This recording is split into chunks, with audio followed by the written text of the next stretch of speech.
when it comes to data, my personal perspective is more isn't always better.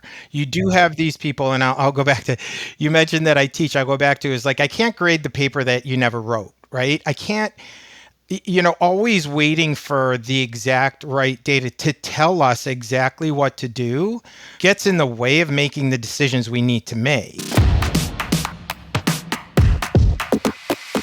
Pros and cons.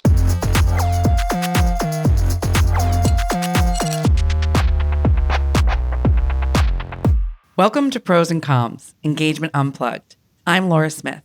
And I'm Brian Rowley. Today's topic is one that I think that is near and dear to all of our hearts, data. As marketers, data can guide us, but it doesn't always tell the full story. Sometimes we need to know when to trust the numbers or when to follow our gut. And as we know with AI, we're only getting more and more data every day. So how are we going to understand how to interpret it and act on it? And making sure that's becoming just as important as it is to understand the insights themselves. And today, we're going to get right into this conversation. Yeah, we've got a really interesting guest today. So he's a seasoned strategy leader with some really good expertise in experiential marketing, sort of helping brands craft experiences that resonate and drive impact. In addition to that, he's also an agency veteran known for blending creative strategy, AI insights, and hands-on learning to solve complex marketing challenge. And on top of all that, in his free time, he's a longtime professor, bringing a thoughtful analytical perspective to the intersection of data, instinct, and strategy. So please welcome Joe Panepinto. Joe, welcome to the show. Welcome, Joe. Thanks, Brian. Hey, Laura, how are you? Great. We're excited for today's discussion. Are you? Oh, I can't wait. This is going to be a good one, and we're going to jump right into it because I think one of the things that we should start with is sort of when it comes to shaping your overall marketing strategy, Joe, where do you find data most useful? And I guess the other side to that is where do we see the shortfalls? Sure. I mean, it's a great question. And as you had mentioned, Laura, at the top, there's more and more data. I mean, there's no shortage of data. You have data on everything, and you can track, to just a much more granular level than you used to before. I mean, it's very useful throughout, and I think very often people will not use data analysis throughout a campaign or an experience. They'll do it at the beginning, or they might do it at the end. But data is really helpful throughout. So it's helpful to mine insights. So what do we know about a particular audience? Is there anything that can tell us about what some of their preferences might be, even some of their attitudinal stuff, information about their psychographics and their demographics, just so that we could begin to formulate, whether it's an experience or a campaign, something that's going to resonate for them and it's going to engage. Then while we're activating, whether it's during an event or during a campaign, checking in on the data in an appropriate way that can give you the opportunity to shift strategy, shift tactics is important. And then in the end, trying to understand, what we were trying to achieve more so from a business perspective. Is there any data that's going to give us an indication that we've achieved the things we set out to? So I think using data throughout the process is really important. I think where it falls short is when we were talking, the other day is like data doesn't speak for itself. So an over-reliance on data and assuming that data tells a story, I think is a mistake I see with young strategists all the time. I think, there is indicators. There are indicators, and the data will give us some indication of what's going on. But the interpretation of what's actually going on, especially with experiences, really needs to be filtered through your experience and your understanding. Well, that's a good segue, Joe, because you obviously focus in events and experiential marketing. So talk to us a bit about how you measure success, from the action to outcome. Yeah. When there isn't that closed loop, right? Because there's a physical experience potentially. There's not like maybe a digital aspect of it. So how do you look at those experiences and justify and or interpret if they're successful or not? Sure. I mean, there's a bunch of ways to kind of address that question. I'll take it from, let's talk about the ways that we collect data at an experience, or the potential ways we could collect data, because that's actually a fairly simple way to start out. And like any good strategist, I have 3 S's. Things have to start with the same letter. Always in threes. Of course. And so you can use sensors, right? So sensor data will give us a sense of how people are flowing, how people are engaging, where they're engaging, how they're moving through an experience. It'll give us dwell time, all kinds of different KPIs. It'll give us some kind of indication of how many people we're reaching, where they're going, and what they're doing. So the first source of data is really sensors to start to understand, what are people actually doing in the experience itself.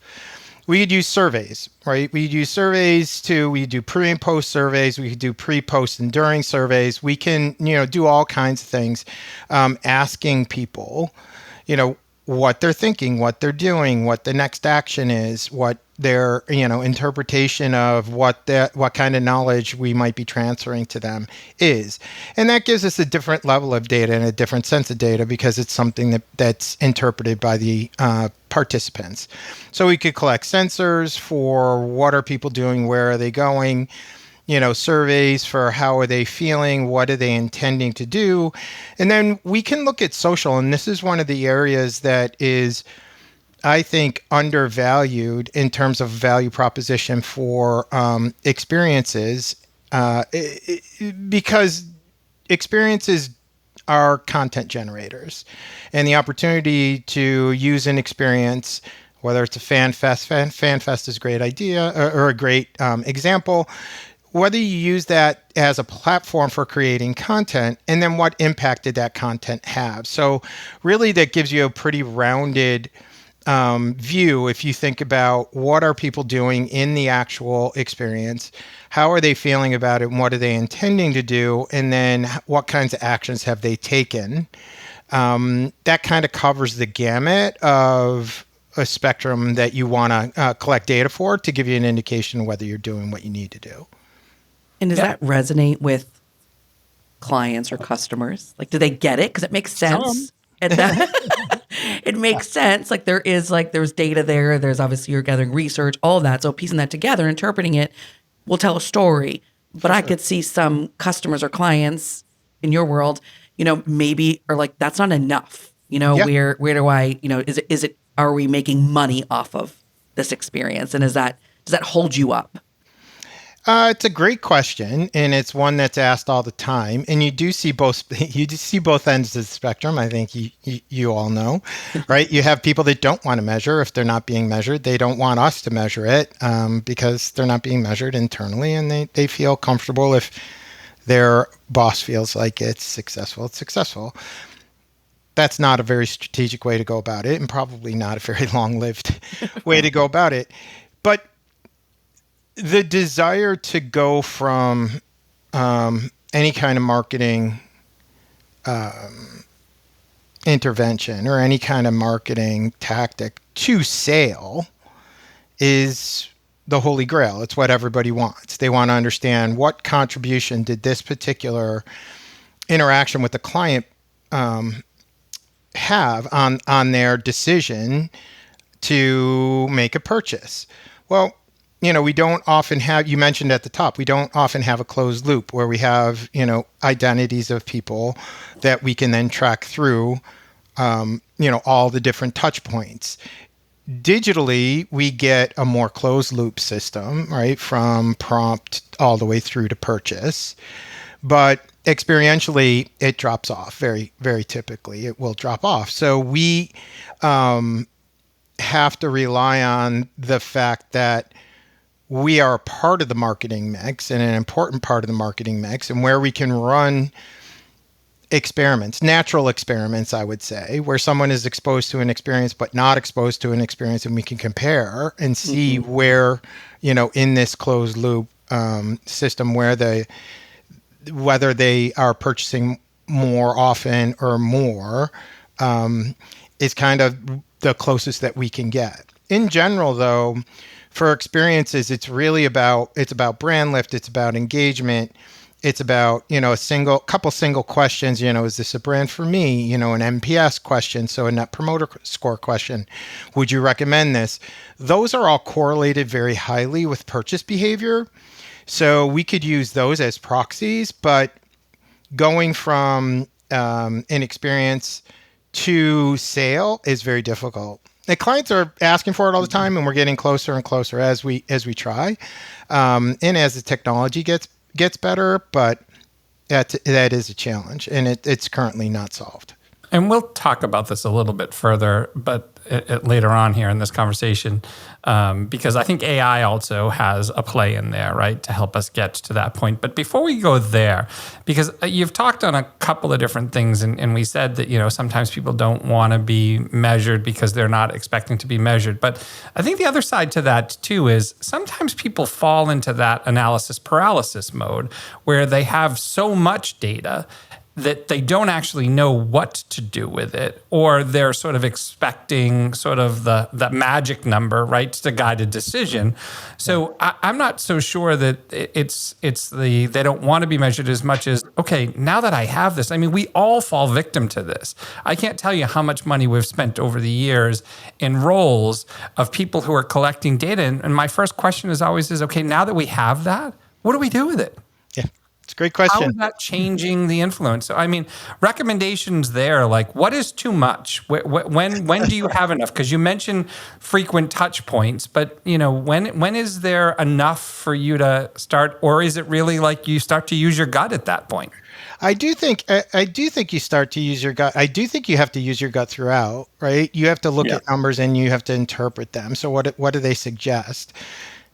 We could talk about some of the AI stuff later, because once that becomes automated, there's some benefits, and then there's also some lack of transparency that could become difficult, right? Because every system has assumptions built in, and so I think when it comes to data, my personal perspective is more isn't always better.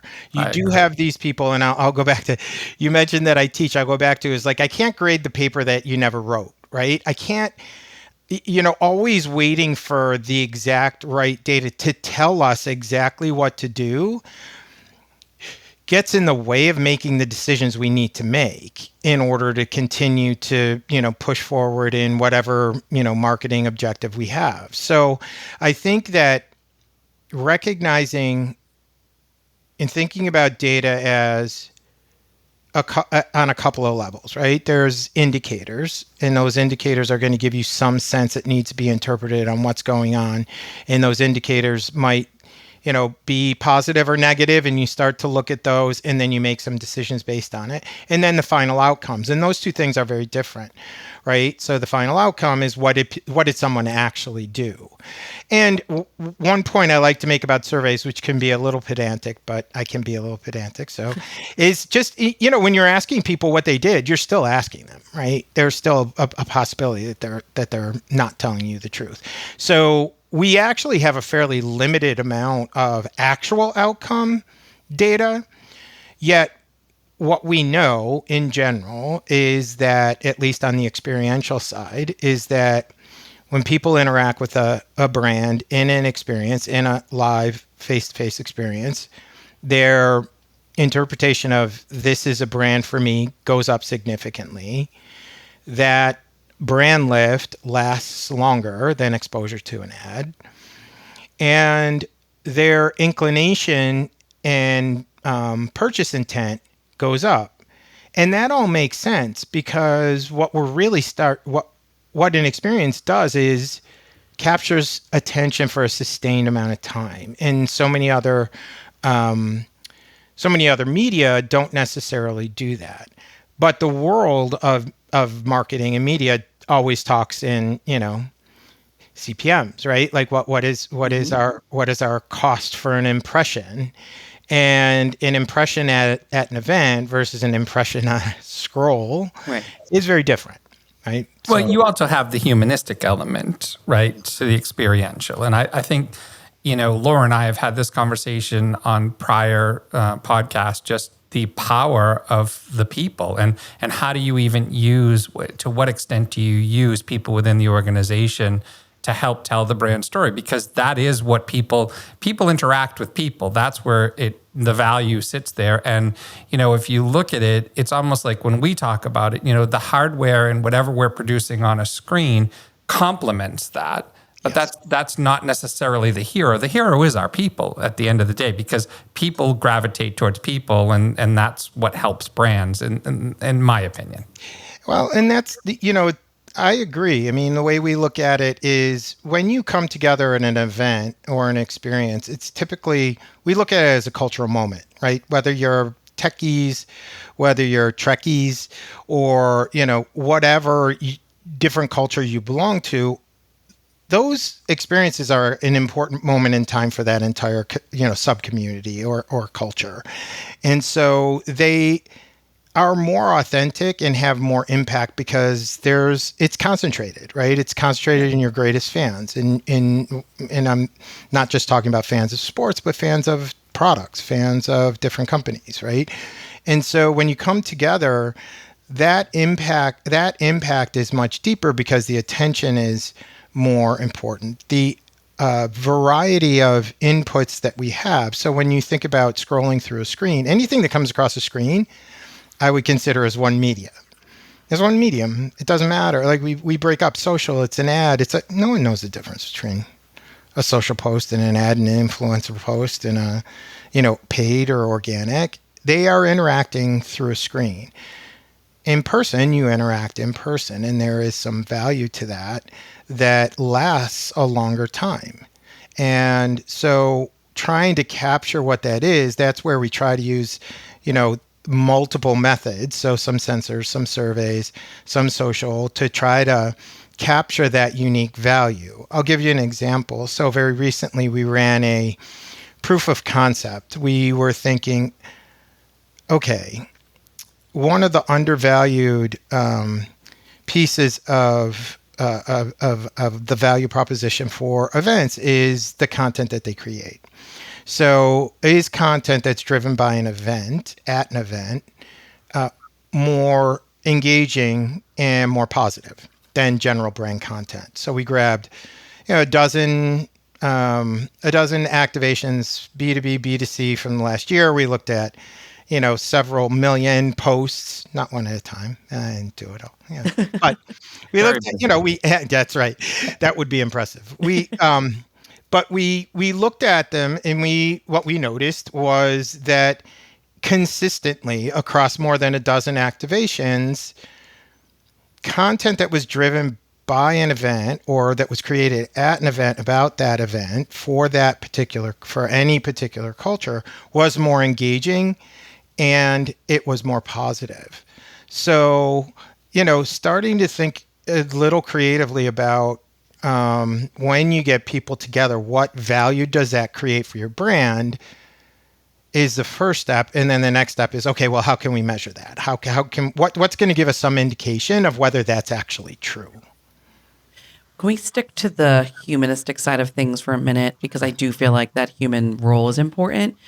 So when we think about interpreting data, what role does empathy play in interpreting data? Because I feel like you have to understand. Tell me more. Well, I feel like you have to understand, because it's not just about the data. It's like understanding those circumstances in which you're gathering the data, what data could mean, how you're interpreting it. So, you have to think about the end customer, so think about humans and how we engage with people. But, does empathy play a role in that? Empathy I love that question. Empathy very broadly. So probably awareness of everything. I might blow up the definition of empathy, right? So what can impact when we are measuring experiences, I could speak for experiences. There are several factors that you may not consider that could impact the data. For example, what was going on that day in the news? What was the weather like? What else was going on that day?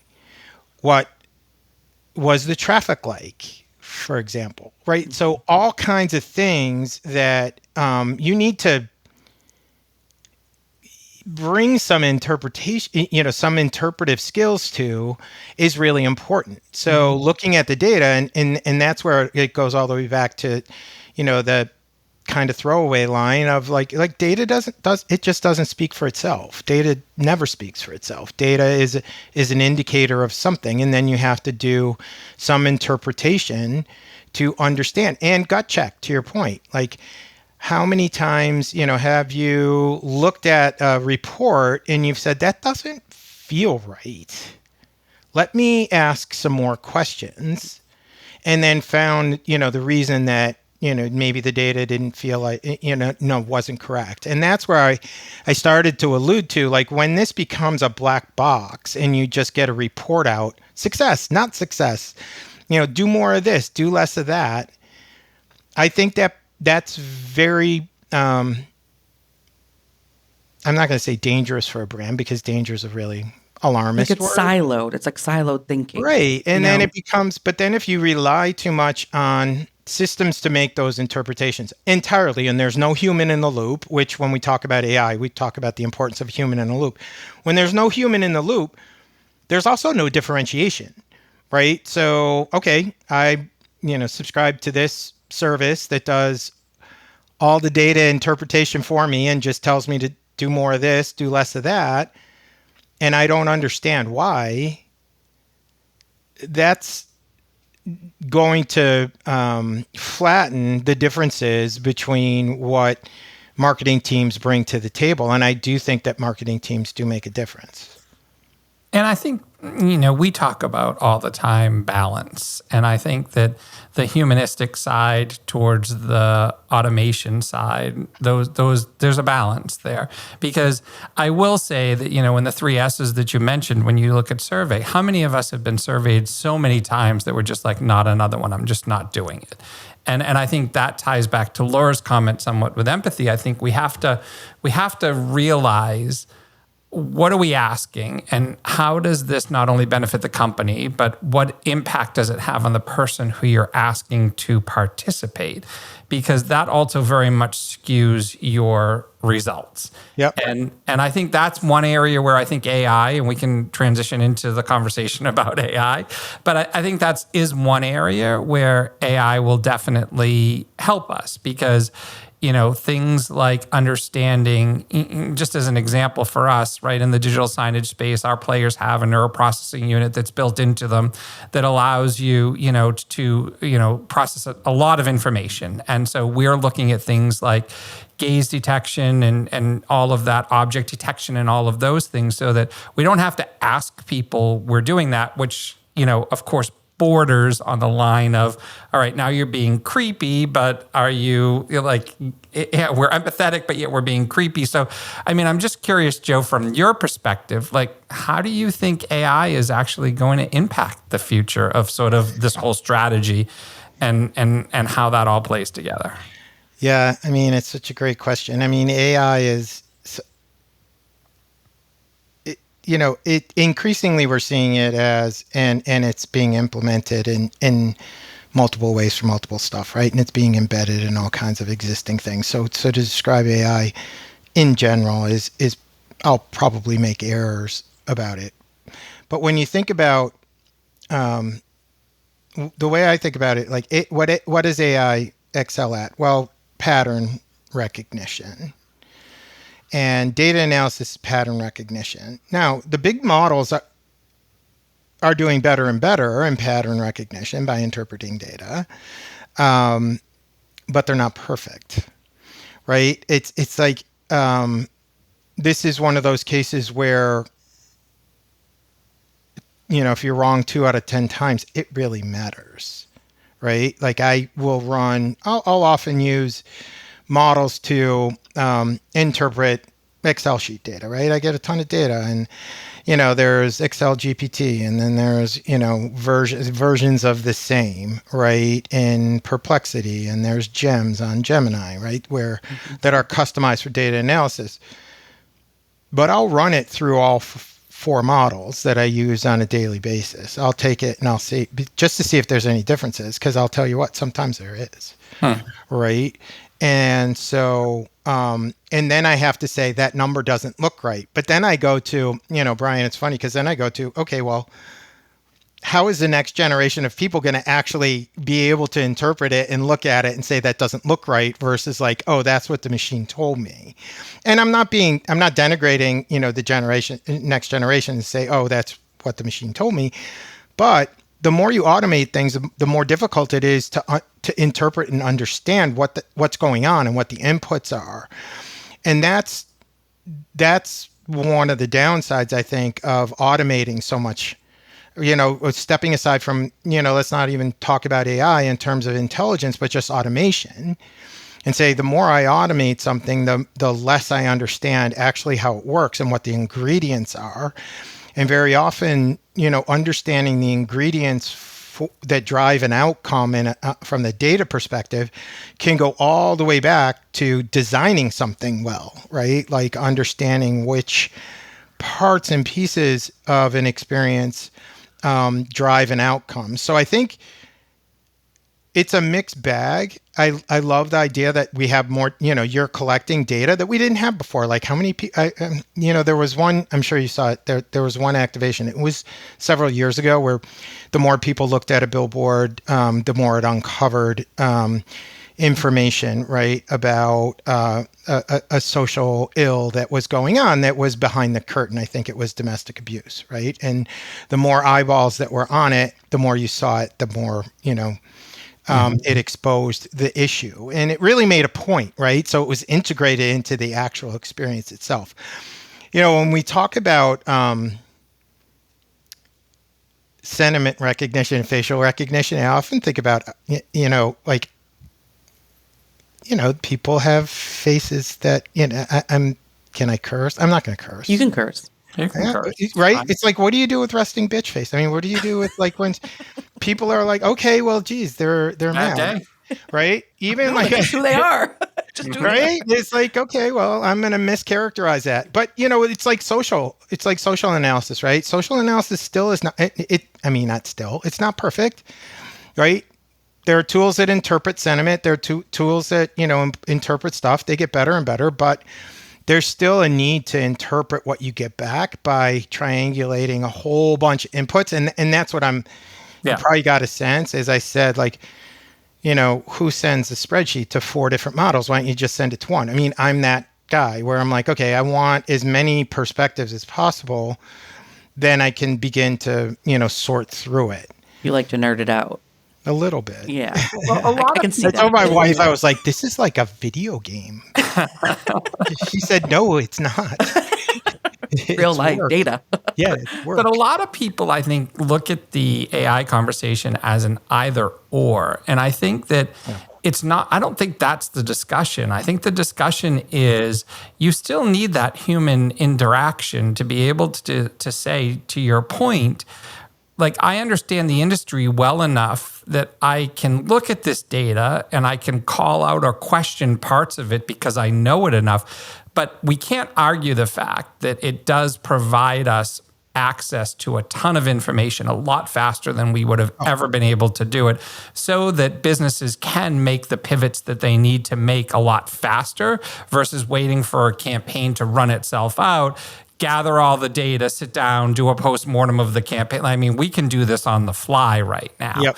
And I think that's the part that's really valuable. But you still need the people who can interpret that and understand, okay, I know this is what I should be experiencing. This is way off. So I'm not sure I'm going to trust that. But I mean, the access to the data, I think, is amazing. But I don't think it's that either or conversation. I do think it's a combination still. And I think anybody who approaches AI as it's going to be the replacement, to your earlier point, I think that's a strategy that's going to fall short. I agree. I mean, I think it's interesting. There's a couple of points that I heard in what you said that I think are worth emphasizing. I mean, the first is just, using AI as a tool, a partner, a teammate. That's you could read about that all over the place, and those people and teams that do that, are more successful. But also recognizing that, I say it all the time. I'm like, it used to take a lot of time to do a SWOT analysis, right? Mm-hmm. Not a lot, but some, right? To do it well, it took some time. Now it takes nothing. So it takes 5 minutes, it takes 10 minutes, it takes whatever. But getting now okay, This is what you're supposed to do. Now, how do you align a whole bunch of people to actually do, first of all, to believe that, and then to actually do it? Those skills are extremely valuable, right? And it's not either or. I can get a SWOT, but then I have to convince people that that SWOT is accurate. Why is that SWOT accurate? Well, I got to go back to some of the original sources. Or, it indicates that we should be doing this. Okay, well, what you'll hear in the promises of AI, and it's like, well, then it'll automate the workflow and okay, but at some point it's a human that's interacting in the system and has to understand and then get other humans to do things. And you know what? If history is any indicator, I mean, we're messy. People are messy, and they take, a lot of, yes, some data, but data doesn't also convince people to do things. Lots of people do, they see the data, they say, I don't think that's right, and they go do something else. So those human skills are just incredibly important.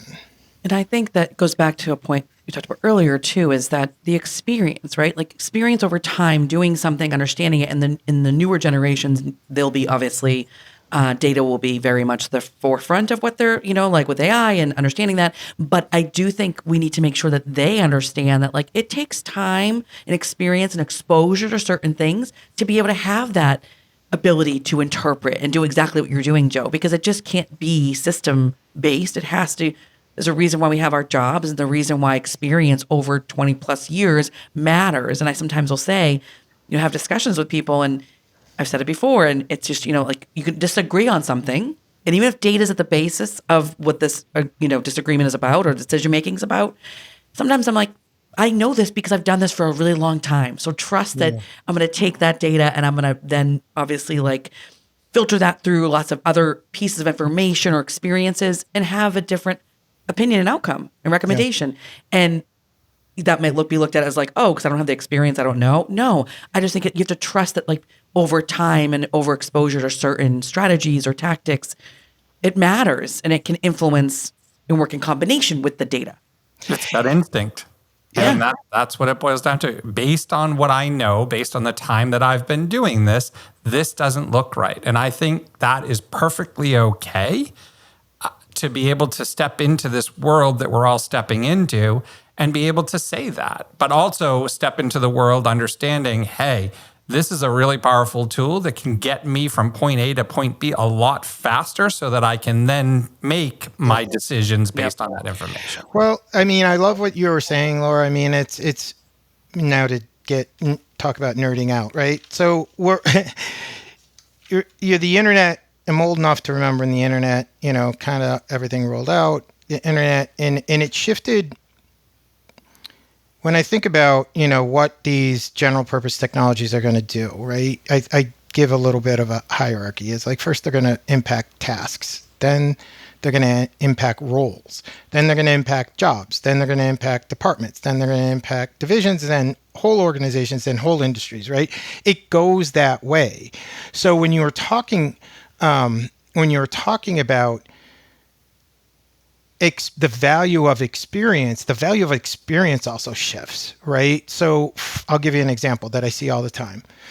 It's very easy, going back to say the SWOT analysis, it's very easy to generate one and spit one out. However, and I've gotten them, and I get them from my students all the time, right? Then I say, why?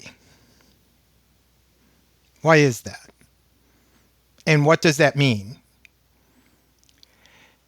And it's challenging, right? Because you haven't done the work in the same way. Now, I'm not saying that to say, oh, they haven't done the work, so they have to go back and like, okay, well, we have cars now, and it's like, well, you're never going to know how to shoe a horse, so you have to go back and figure out how to shoe a horse, right? We're not going to do that. However, now we have to think kind of hard about how do we get to those next skills, and what are those next skills, and what is the value of your experience? If the value of your experience isn't putting together the SWOT analysis or putting together the plan or the comms plan, what is it? Is it helping to convince people that this is right? Is it asking why? If for alternatives, is it, understanding what next steps might be? And so the nature, of skills is shifting because the tools are shifting. Just like, if you think about AI as a tool and you think about physical tools, if you build things, a power saw changes things dramatically, right? What you can accomplish, what you can do. At first, you just do what you used to do faster. Mm-hmm. But as it becomes more commonplace, we don't know what the jobs are going to be. The most popular jobs are going to be 5 years from now. We actually don't know what the largest companies are going to be 5 or 10 years from now. And so, because they don't even exist. And that's really hard. Humans are really bad. We are so bad at predicting the future. We're awful. We're terrible at predicting the future.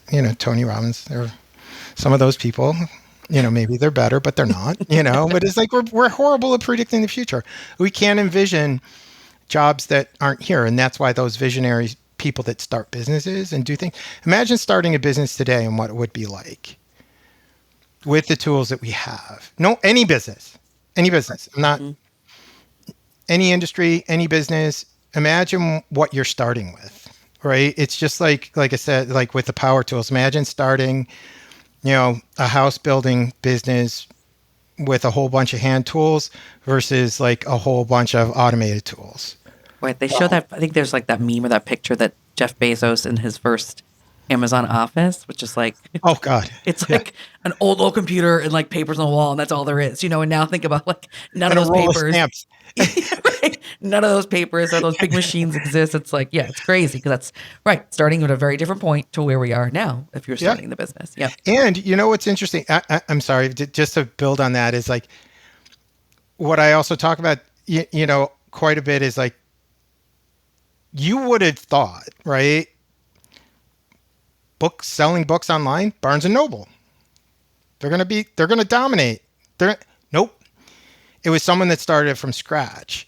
So like Lemonade, for example, in like Lemonade in insurance, right? Mm-hmm. Lemonade is all about starting up, right from the bottom up with AI tools as an assumption. And that's what we're going to see as a new generation of businesses. We're not seeing them now, but we will. And I don't know what they're going to look like, but the skills, the jobs, the tasks, the roles, they're all going to be different.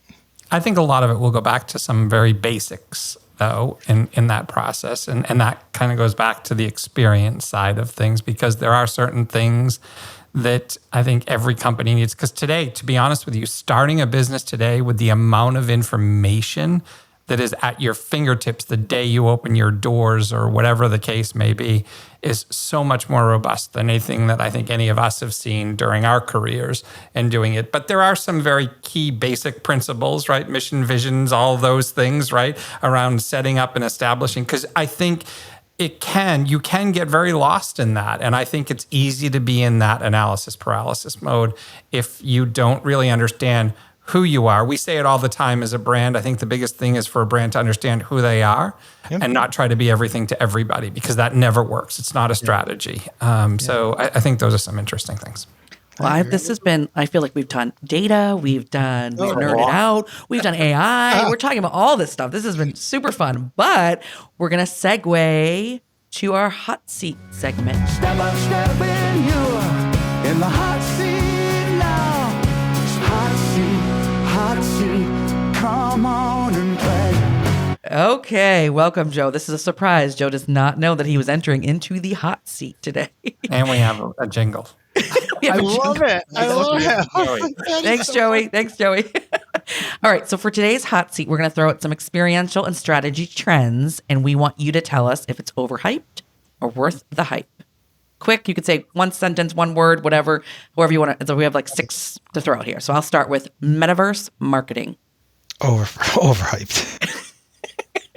Overhyped. Dead. Dead. We were talking metaverse. Is this still a thing? I don't even know. Right? Is this information superhighway? Is that like right next to it? Or? I think that's actually been the consensus over our conversations with people about the metaverse. How about predictive AI dashboards? What is it? There's overhyped and what's worth the hype? Worth it. It's worth the hype. Okay. AR-enabled retail experiences. Experiences, so you probably have experience with this topic. I mean, it's worth the hype in the right circumstances. Is it the AR side to it, or is it like if that was immersive instead of AR? Yeah, it Does that depends. Yeah, change it? a little bit. And it depends on how it's implemented, and it depends on the shoppers. I spent a few years in retail consulting and training, right? And you know, shopping there are a lot of aspects to analog shopping experience that people really value and love, right? And so I think as an option, as an alternative, and as an add-on, yeah, sure. Will it replace? Will it replace it? No. I mean, still more than 80% of retail shopping is done, physically. So, Yeah. and I'm not a big. Yeah, I'm certainly not a headset person. I'm not Yeah. a big headset. Yeah. No, I'm not either. Is a metaverse dead with AR? Because I don't feel like I don't even see it or talk about it. Yeah. Persona over optimization. Persona over optimization. Personas, I think, are overhyped. Optimization and interpreting data. I have a good example. I was working with a client and they said they had personas and they had like 30 of them. What am I going to do with 30 personas, right? Like a persona is supposed to summarize stuff, make it easier because I'm trying to reach an audience. Now, if I'm working in a medium that is hyper targeted, that helps. But I don't work in a hyper targeted, area of marketing. So for us, it's overhyped. Immersive pop-up experiences. Worth the hype. It's worth the hype. I mean, for certain cultures and people want to experience stuff, and while they're physically at a place, they'll nerd out, right? So you could take someone and you put them on a flying carpet. You could take someone and you can, when you think about B2B is like when you talk about digital twins and the development of digital twins, they love that, to be able to see it. And I think they're worth the hype. Real-time A/B testing everything. If my system does it, yeah. But I think if you're doing it the traditional way, I do think, getting to your point earlier, Brian, you get to the point where it's not an analysis paralysis. It's like analysis overload, right? Like, so you're spending so much time analyzing stuff. You're not really spending any time interpreting it. And I don't think that's worthwhile. I do think you have to act and you have to do stuff and, and bring your gut and your instincts to it to just continue moving forward and measuring and going. But A/B testing everything, the challenges and the problem I always see with it is there are methodological challenges that are always a part of A/B testing, right? No. So you're not really getting the interpretation that people have. The closer you could get to their actual consumption of your media, the better. But it's also, it's going back to what we were talking about is like, just think about like if you're A/B testing an ad, which is better, right? And easier because then I could throw them out in the same media, everything else, right? But the world today, the conversations today are different from the ones tomorrow. And are different from the ones, and those things matter, right? And those things matter. So think about a message of an ad. Message of an ad today, is going to be interpreted differently based on the big news stories of that particular day, for example. So I wouldn't put all my eggs in that basket. Yeah. Okay, last one, Joe. Gamified marketing campaigns. Yeah, I'd say overhyped. What we as marketers think people want to be engaged all the time, and they don't necessarily, right? They want information sometimes. We think they want maybe they'll play a rebus or they'll fill in the blank. It's like, no, they want information, it's like, and most of the time or a lot of the time. So understanding where to bring gamification in when the mindset of your consumer is, I want to play a game versus I want to get information. And I see too often, people introduce games into, a consumer journey that actually is an information gathering journey or a purchasing journey and gets in the way. Now, that doesn't mean that they're not fun and they're not interesting. Again, going back to when when your audience is in the mindset of like a game would be appropriate here and it'd be fun. Understanding your audience. Again, some of the basics that we need to make sure we keep in check. They're all great.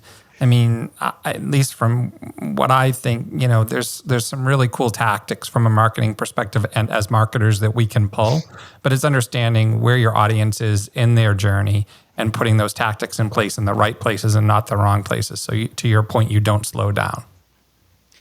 All right. Well, thank you, Joe. This has been so much fun. I feel like this has been a long one because I feel like we just really peeled back some layers on some good conversations. So we really appreciate you joining us, and we'll talk soon. Thanks, you Thanks, both. Joe. I appreciate you bringing up the conversation and having it. I think it's really valuable. Awesome. So, Brian, what'd you think? I think it's such an interesting conversation because I think we always get caught in those conversations around how much data is too much data because we're all trying to solve for the answers to ROI on investments that we're making and what are we using to justify that and how are we doing it and where's the spend going and all of that stuff. But I do think there was some really interesting conversations, topics that we discussed here. I mean, to your point, we covered a lot. We covered a lot. And I'm a data nerd, and I do love data because I feel like you rely on data, but I also value Joe's perspective on you need to be able to have that human interpretation, that experience, trusting your gut, because I think that does matter. And I don't know if everyone believes that because sometimes I think people just only want to look at the data. I think it's the world we're in. And I think as leaders in businesses, I think that's our responsibility to step back for a second and make sure that we, as much as the data is injected in its full force being injected in, stepping back and making sure the humanistic side is equally as relevant in the conversations that you're having when you're actually reviewing that data. And it's our job as leaders to educate up, down, and around that is the important part of the process. So it's not just the numbers. 100%. Thanks to everyone for listening. And most importantly, if you liked what you heard today, be sure to follow us. If you want to hear more from Joe Panepinto, you can find him on LinkedIn.